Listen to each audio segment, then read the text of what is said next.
Estamos de volta com Grandes por Bessa, a plataforma feita especialmente para pessoas com muita personalidade. Exatamente, estamos de volta com Grandes por Bessa deste sábado, 31 de agosto, aqui na Jovem Pan Curitiba para todo o Paraná. Bom, nesse segundo bloco a gente vai mudar totalmente de assunto. Conversei no primeiro bloco com o empresário Riad Omaire, falamos aqui sobre a Cucuncaiá, sobre os muitos eventos noturnos que o Riad promoveu aí ao longo dos últimos 36 anos, muita festa, muita balada. Agora a gente vai falar aqui de securitização. Estou recebendo o Alexandre Azambuja, que é o CEO da Tauri Securitizadora S.A., que é a primeira franqueadora do setor. Bom dia, Alexandre. Bom dia, Bessa. Tudo bem? Pelo convite. Tudo certo. Então, olha só. Primeiro eu queria te perguntar o seguinte, Alexandre. Aliás, eu anunciei aqui, né, que você estaria acompanhado do seu filho Marcelo Azambuja, que é o diretor de operações da Tauri, certo, né? certo. Da Tauri. Mas ele não veio, então vamos conversar só nós dois aqui. A Tauri existe há quanto tempo? Desde 2010. Desde 2010. Sim. Tá. Portanto, tem 14 anos, né? Exato. E é a primeira franqueadora desse setor?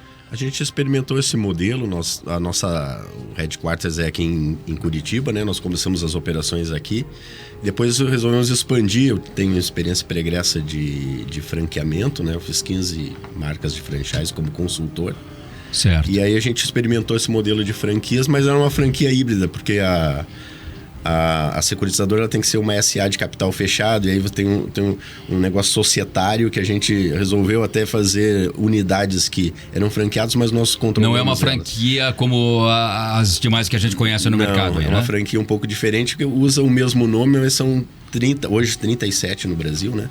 37 unidades independentes, autônomas, mas que funcionam com a mesma bandeira, e a gente é controlador de todas elas, né? Então é uma franquia meio diferente. Uhum.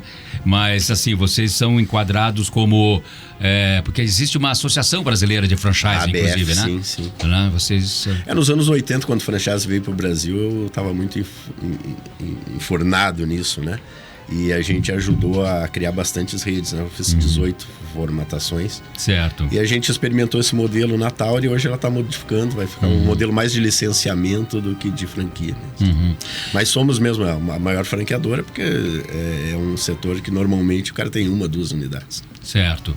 E essas 37 unidades estão espalhadas em quantos estados? 15 estados. 15 estados, certo. E são os serviços da Tauri, né? Aliás, o que significa Tauri? Tem algum significado? Tauri é o patronímico da constelação de Touro.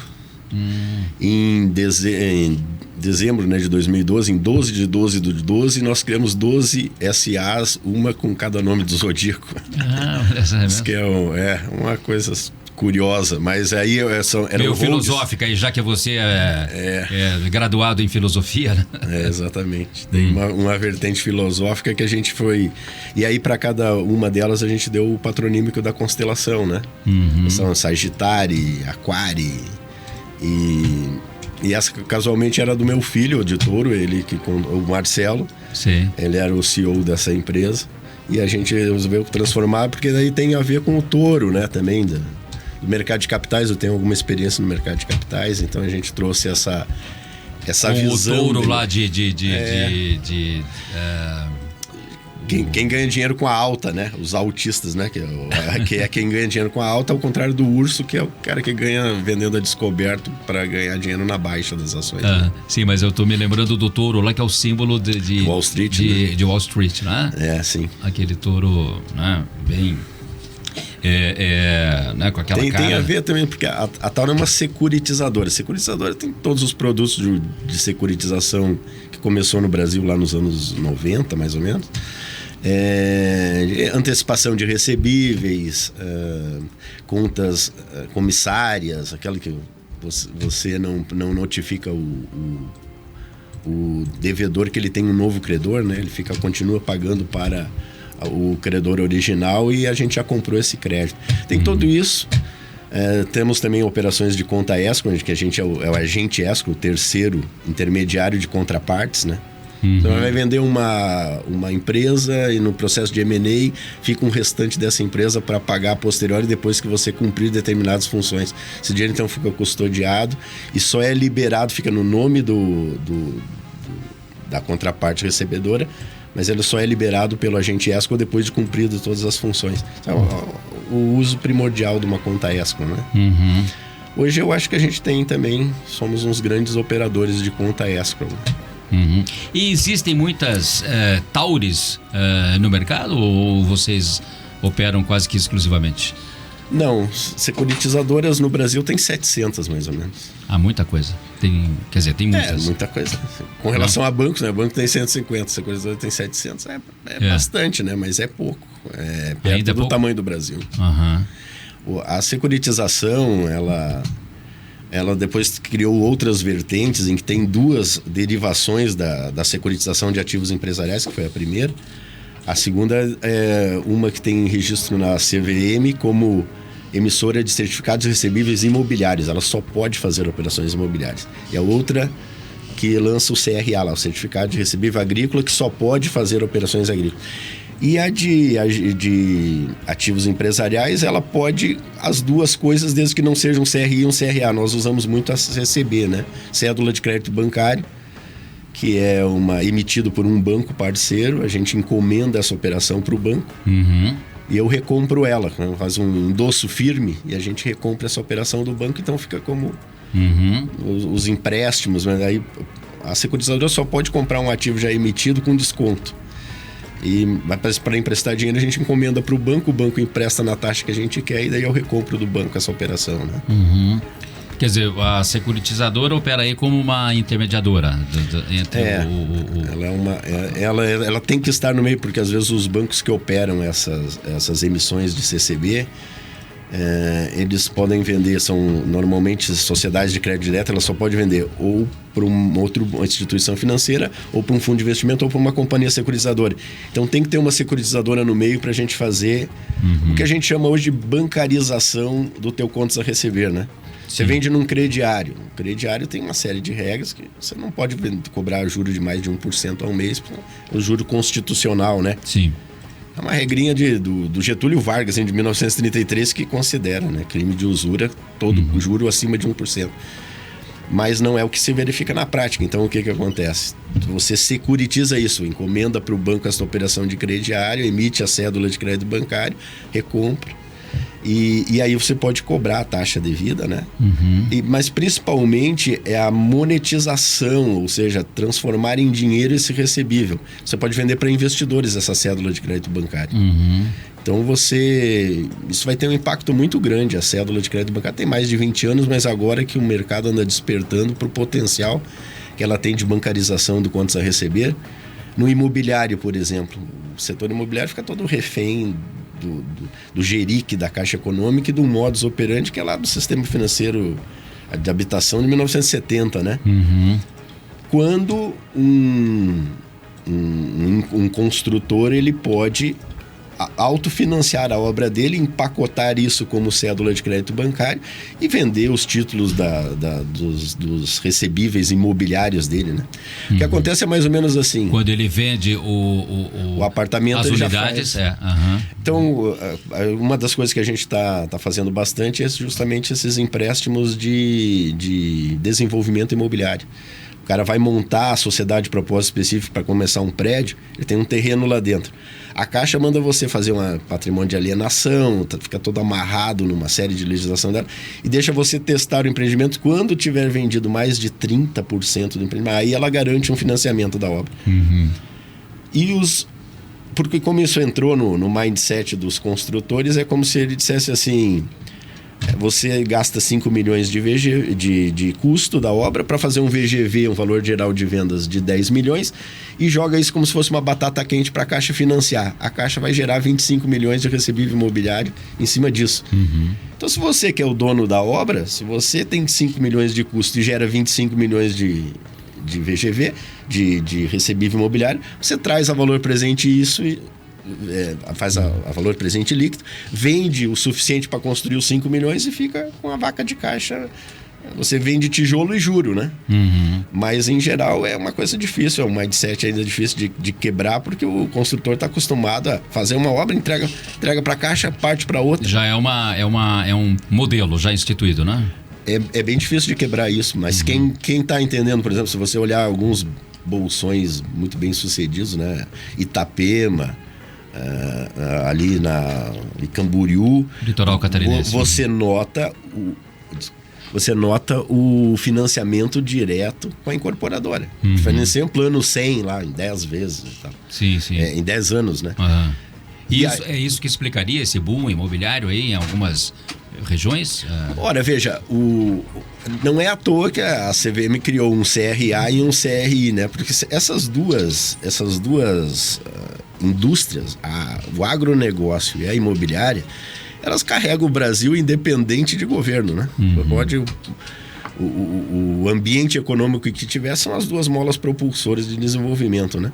Então, foi criado isso. Mas quando entra no mercado de capitais, o regulatório do mercado de capitais é cheio de regras, que aí você diz, você vai ter que ter um rating, você vai ter que ter um legal opinion. E não é todo empresário de médio porte, isso funciona quando você fatura 500 milhões por ano, né? Quando você fatura 30, 50, 100 milhões... Você não tem cabeça para pagar 150 mil por uma opinião legal de um advogado, encomendar mais 200 mil de rating, de pareceres, de comfort letters, né? Eu tenho que dar uma carta de conforto da auditoria.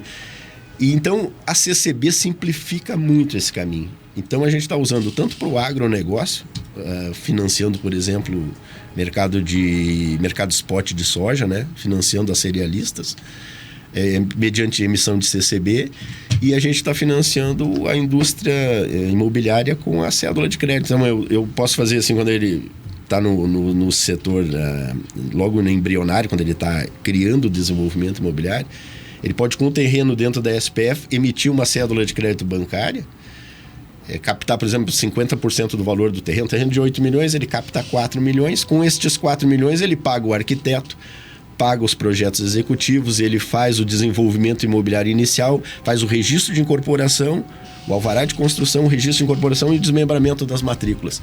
Ele pode vender diretamente o seu apartamento, direto na planta, em 10 anos para pagar, e ele vai gerando recebíveis acima disso. Então, ele usou esse primeiro inicial, esse faturamento inicial, e quando ele gerar esse recebível, ele vende esse recebível para investidores e quita o desenvolvimento imobiliário. Tudo isso, você decidindo a taxa de juros que tu quer colocar no teu empreendimento, o volume de balões, como é que você quer fazer o financiamento, tabela price, tabela saque, inventar uma fórmula de financiamento. Só que isso eu vejo que às vezes o empresário da construção civil, ele se sente meio sobrecarregado com esse monte de decisões, né? Alguém pensa por ele, normalmente isso. Mas quando o empresário entende, ele não volta mais para o modelo do Geric da Caixa. Até porque... nesse momento que a gente está vivendo agora, está meio repetindo o segundo mandato da Dilma lá, né? A Caixa Econômica começa a levar 2 meses para vir medir o que você fez, leva 2 meses para pagar o que já mediu, e isso vai dando um déficit na necessidade de capital de giro do incorporador. Fica 4 meses de capital de giro que você não pode parar a obra, mas não vem dinheiro, né? Então isso pressiona muito as construtoras, no sentido de esse modelo é meio perverso para eles. Você acha que isso está acontecendo para criar ou para resgatar uma dependência do setor? Não, isso é sempre assim, do cíclico, governo? né? E ele sempre vem conforme cada governo tem uma toada para esse setor de construção civil, né? Mas existe muita falta de financiamento nessa área, só para botar que isso é um assunto importante assim, na área de construção civil. Porque não existe mais. Quem financiava apartamentos acima de 400 mil reais, 500 mil reais, sempre foi o FGTS, né? E quando o governo Temer liberou aqueles saques do FGTS, diminuiu pela metade o valor. E na pandemia, o Bolsonaro também liberou o resto. Não tem dinheiro mais no FGTS suficiente para financiar, como toda a cadeia de financiamento do sistema financeiro, ela é baseada no FGTS. Sim, né? sim, sempre foi. E aí o que acontece? Eu tenho um produto comercial. Ninguém vende a segunda unidade do consultório para o médico. Se ele já tem o financiamento da casa na praia, ele não consegue financiar o segundo consultório, o terceiro consultório, eu quero comprar 3, 4 consultórios. Porque não existe aqui a segunda hipoteca, a terceira hipoteca, entendeu? E isso é uma defasagem deste modelo. Esse modelo está para mudar. Eu acho que à medida que os já empresários... Já está esgotado. Está esgotado, está anacrônico já, né? O problema é só fazer essa troca de mentalidade, porque o cara vai ter que virar construtor e financeiro. Ele tem que assumir a parte financeira na construtora. Aí que vocês entram, né, até no sentido de talvez tentar mudar esse mindset, como você falou, né?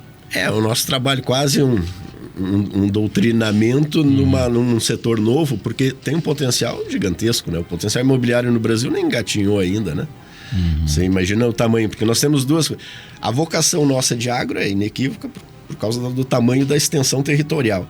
E a nossa vocação imobiliária é natural por causa do tamanho da nossa população, né? Então, são duas polos de consumidores de recursos que o tempo inteiro não chega o dinheiro. O agro, por exemplo, gasta 1 trilhão para financiar cada safra. Aí o financiamento oficial é lá... vamos liberar 100 bilhões. Mas 100 bilhões é 10% que nós precisamos. Onde é que nós vamos buscar os outros 90%? Aí grandes empresas emitem CRA, né, Certificado de Recebível Agrícola, empacota do jeito que o mercado de capitais quer. Mas e a cerealista que fatura 3, 4 milhões por mês, precisa comprar soja para entregar num contrato emergencial da Bung lá, para ganhar lá um spread legal e tal? Não tem, é dinheiro rápido. Isso é uma necessidade intensiva de capital de giro. E por outro lado...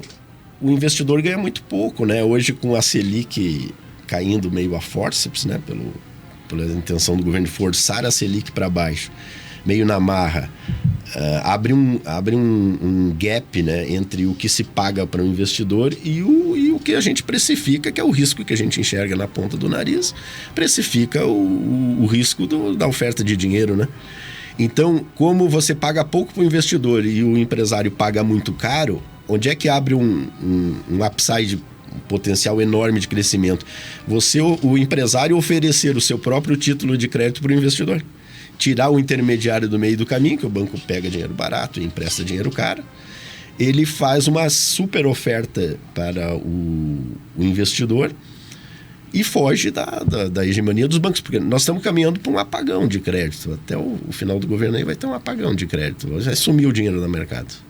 E aí, qual vai ser a solução? E aí, qual a solução? É você se bancarizar o teu contas a receber e você ir a mercado, conversar, dialogar com investidores, porque eles conheçam a tua empresa sem aquele aparato todo do mercado de capitais, que é muito elitista, né? Agora aqui, por exemplo, se um grande hotel da cidade fosse construir uma reforma de ampliação e colocasse os títulos de CCB dele para investidores aqui na praça, os próprios agentes autônomos de investimento daqui de Curitiba iam vender todo. Você pega ali o hotel... Agora não tem, né? Mas o Hotel Slaviero quer fazer uma oferta de emissão de cédula de crédito bancário. Quem que não conhece o Grupo Slaviero? Aqui mesmo compraria, entendeu? É um funding alternativo, a gente chama, né? Porque não é um funding tradicional, mas o funding tradicional está caminhando para uma escassez de oferta de crédito. Se o empresário não se preparar, ele vai ficar aqui.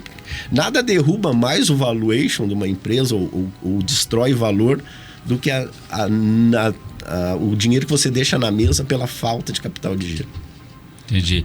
Bom, e aí, voltando aqui, né, para a Táurea, né, pro portfólio da Táurea, né, vocês, basicamente, atuam como, né, como uma espécie de seguro para dívidas, né, que é o que as empresas hoje, com todas essas operações que você vem citando aí desde o início aqui da nossa entrevista, né?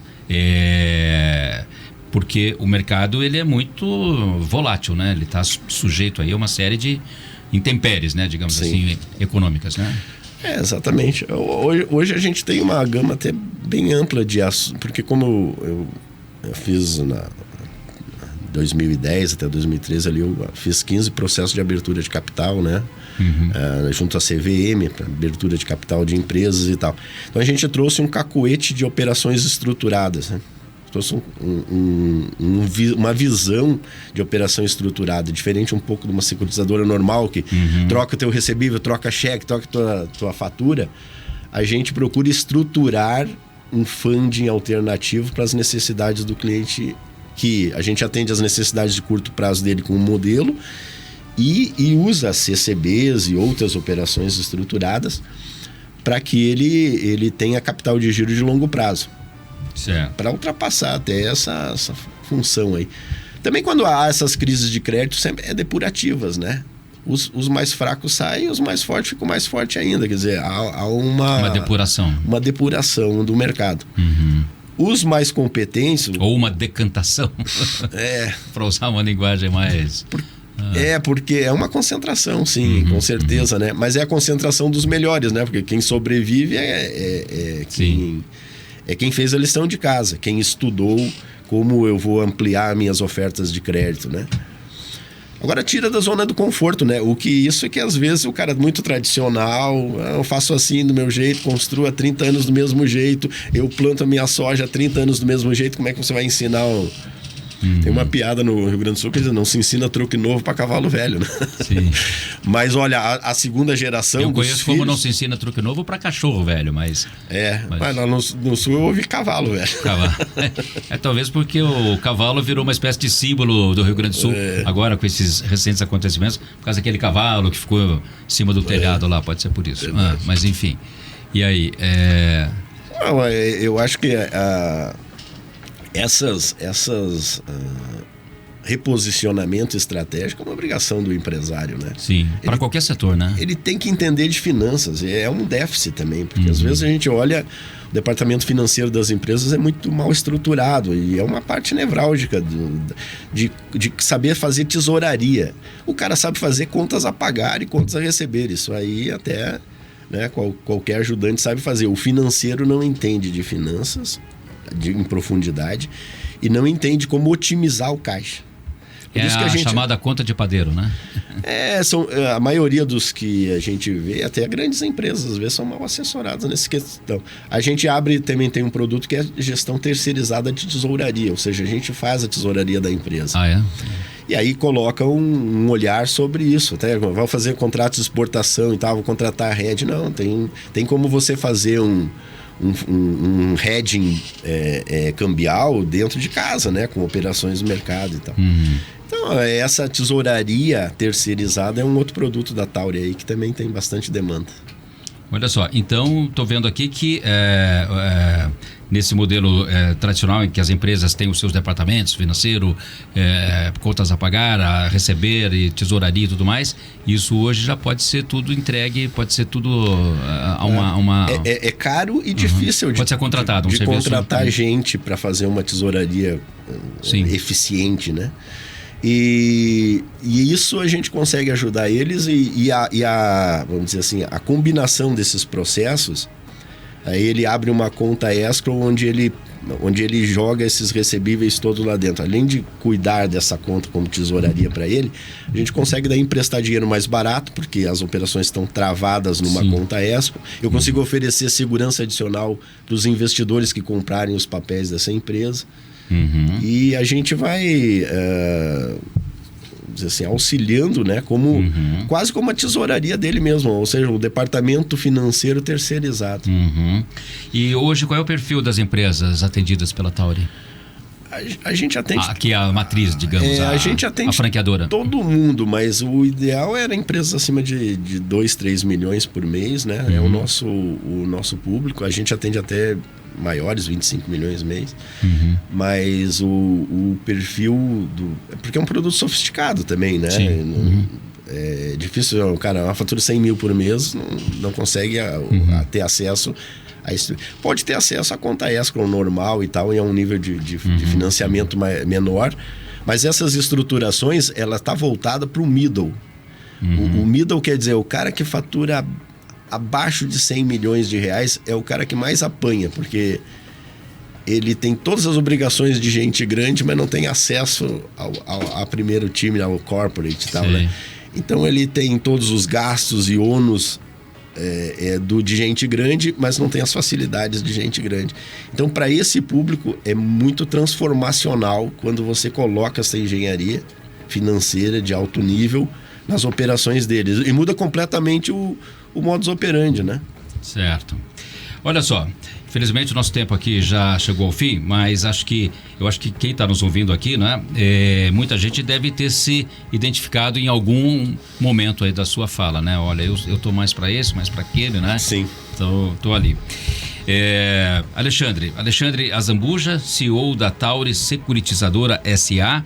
Aonde é a sede aqui em Curitiba? Aqui na Avenida 7 de Setembro, ali 7 de setembro. Perto da Praça do Japão. Ah, tá, ali no Batel. No Batel. Tá certo.